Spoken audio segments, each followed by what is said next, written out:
సభకి నమస్కారం. ఇక్కడికి వచ్చిన వాళ్ళందరికీ కూడా ఆత్మీయ స్వాగతం. ఎంఎస్ రాజు గారి తరఫున, అగధ సినిమా తరఫున మీ అందరికీ ఆత్మీయ స్వాగతం పలుకుతున్నా. ఈ మొత్తం ఈ ఆడిటోరియంలో ఎంఎస్ రాజు గారి గురించి మాట్లాడగలిగేది మొత్తం అందరిలో వారి సతీమణి, తర్వాత నేనే. ఎందుకంటే ఆయనతో నాకున్న అనుబంధం శత్రువు సినిమా నుంచి. నేను ఆంధ్రజ్యోతిలో ఏదో బుద్ధిగా అప్పుడే మెడ్రాస్ కూడా పూర్తిగా ఏమీ తెలియని రోజుల్లో నేను ఉద్యోగం చేసుకుంటుంటే నన్ను పిలిచి పిఆర్ఓగా చేసిన మహానుభావుడు మా ఎంఎస్ రాజు గారు. నాకు పిఆర్ఓ అంటే ఏంటో తెలియదు, ఎలా చేయాలో తెలియదు, నాకు రాదండి అని చెప్పి వెళ్ళిపోయాను. అంటే మళ్ళీ మన్నాడు నన్ను పిలిపించి నాకు ఎలా చేయాలో నేర్పి నన్ను సినిమా ఇండస్ట్రీలో అతిపెద్ద పిఆర్ఓని, టాపెస్ట్ రెమ్యూనరేషన్ తీసుకునే పిఆర్ఓగా తయారు చేసిన అత్యంత ఆత్మీయుడు, నా ఆత్మబంధువు ఎంఎస్ రాజు గారు. ఆయన అంటే ఒక స్క్రిప్ట్కి సంబంధించినంత వరకు కాన్సెప్చువల్ ఇంజనీరింగ్ చేయగలిగిన అతి కొద్ది మంది ప్రొడ్యూసర్స్, 1 or 2, మూడో పేరు చెప్పమంటే చెప్పలేను నేను. అలాంటి వాళ్ళల్లో ఆ నెంబర్ 1, 2, 3లలో ఎంఎస్ రాజు గారు ఉంటారు. కోడి రామకృష్ణ గారి దగ్గర ఆయన ఎన్ని మెలకులు నేర్చుకున్నారో సినిమా తీతలో, నిర్మాణంలో ఆయన చాలా తెలివైన, చాలా గడుసైన, చాలా నిబద్ధత గల నిర్మాత. ఇందాకలా మా ప్రభు అన్నయ్య చెప్పినట్టు అలాగే ఆయనకున్న హిస్టరీ మామూలుది కాదు.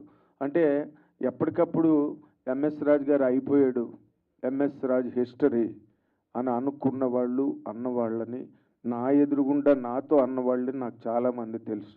కానీ ఆయన ఆ మాట అన్నప్పుడల్లా మళ్ళీ తిరిగి సిక్సర్ కొట్టి, మళ్ళీ తిరిగి బౌన్స్ అయ్యి, మళ్ళీ ఎంఎస్ రాజు అంటే మనీ స్పిన్నింగ్ రాజు అని అనిపించుకున్న రికార్డు ఒక్క ఎంఎస్ రాజు గారికి మాత్రమే ఉంది ఇండస్ట్రీలో.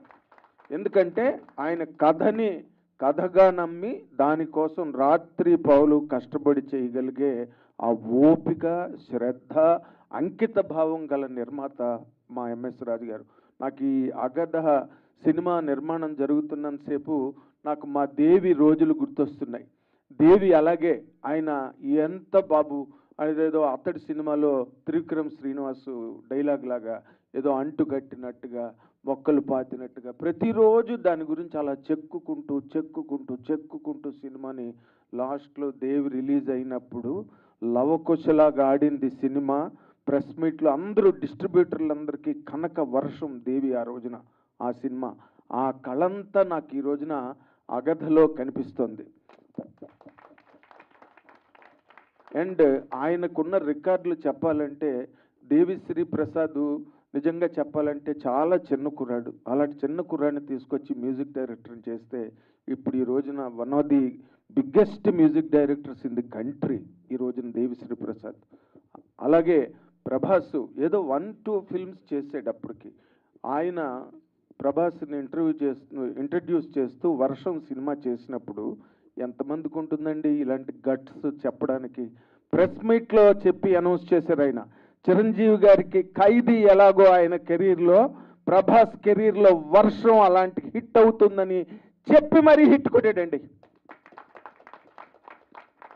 తర్వాత మహేష్ బాబు అప్పుడే బడ్డింగ్ హీరో ఆ టైంలో, ఆయనతో సినిమా చేసి చార్మినార్ సెట్ని ఏకంగా వేసేసి మహేష్ బాబు విజయవాడలో జరిగిన 100 days ఫంక్షన్లో ఏం చెప్పాడంటే, నా మీద ఎంత బడ్జెట్ పెడితే ఎంత బిజినెస్ అవుతుందో, అసలు నాకు ఇంత బడ్జెట్ పెట్టచ్చా అన్నది కూడా లెక్క జమ లేకుండా పెద్ద పెద్ద సెట్లు వేసి నాతో సినిమా చేసినందుకు ఎంఎస్ రాజు గారికి నేను సభాముఖంగా థ్యాంక్స్ చెప్తున్నానని చెప్పాడు ఈ రోజున ప్రిన్స్ మహేష్ బాబు.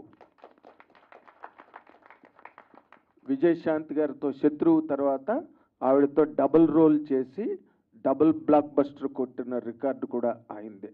ఇలాంటివి ఎన్నో ఉన్నాయి ఆయన మొత్తం ఆయన ప్రయాణంలో. ఈ రోజున నిజంగా మళ్ళీ అగధ వస్తున్నదంటే ఎంత, ఇందాక మీకు చెప్పాను కదా, వీళ్ళందరూ ఆయన ద్వారా ఇంట్రడ్యూస్ అయినట్టే. వాళ్ళు 1-2 సినిమాలు చెయ్యొచ్చు, బట్ పెద్ద హిట్లతో ప్రేక్షక లోకానికి తీసుకొచ్చిన ఓ ఏకైక నిర్మాత ఎంఎస్ రాజు గారు. పెద్ద ఫ్యామిలీ నుంచి వచ్చిన ఆయన.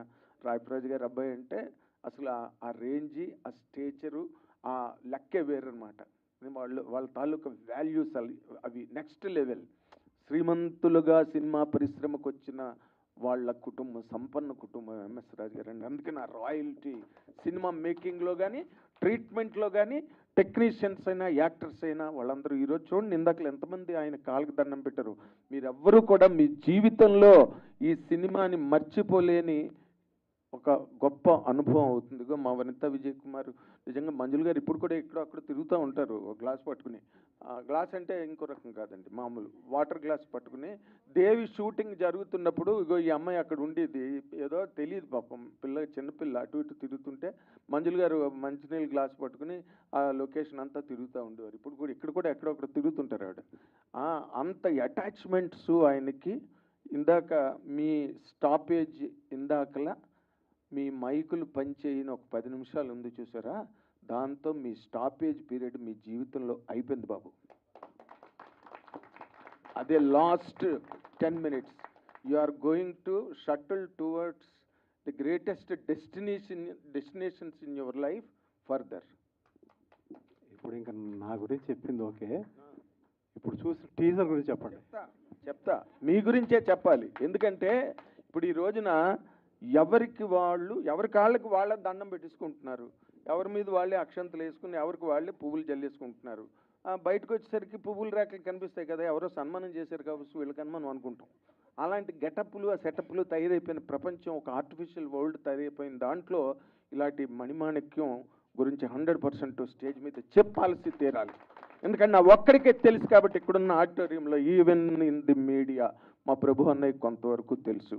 కాకపోతే ఇప్పుడు చూసిన ఈ అగధ ఆ ఫ్యూ మినిట్స్ గూస్ బంప్స్ అనమాట. నిజంగా ఒక్కొక్క షాటు, ఒక్కొక్క ఫ్రేము, ఒక్కొక్క సినిమాలా కనిపించింది. అంత డెప్త్. బికాస్ ఆయన కదా గ్రాఫిక్స్కి ఆద్యుడు. అమ్మరు వచ్చింది, శ్యాంప్రసాద్ రెడ్డి గారికి ముందు తీశారు. బట్ అంత బ్రాడర్ స్కేల్లో, అంత వైడర్ క్యాన్వాస్ మీద గ్రాఫిక్స్ని క్రియేట్ చేసిన తొలి ప్రొడ్యూసర్ అని ఆయన చెప్తే దానిలో అతిశయోక్తి లేదు. కాబట్టి ఆ కథ మీద ఆయనకుండే, ఇందాక నేను చెప్పిన కాన్సెప్చువల్ ఇంజనీరింగ్ అండ్ టెక్నాలజీ మీద విపరీతమైన అవగాహన, దాన్ని బడ్జెటింగ్ ఎలా చేయాలి, కంట్రోల్ ఎలా చేయాలి, ఆర్టిస్టులు. ఇందులో నాకు మా కామాక్షేది, నాకు ఈవిడ ఇందులో ఈ మెయిన్ క్యారెక్టర్ చేయడంలో నాకు చిన్న ప్రమేయం ఉంది.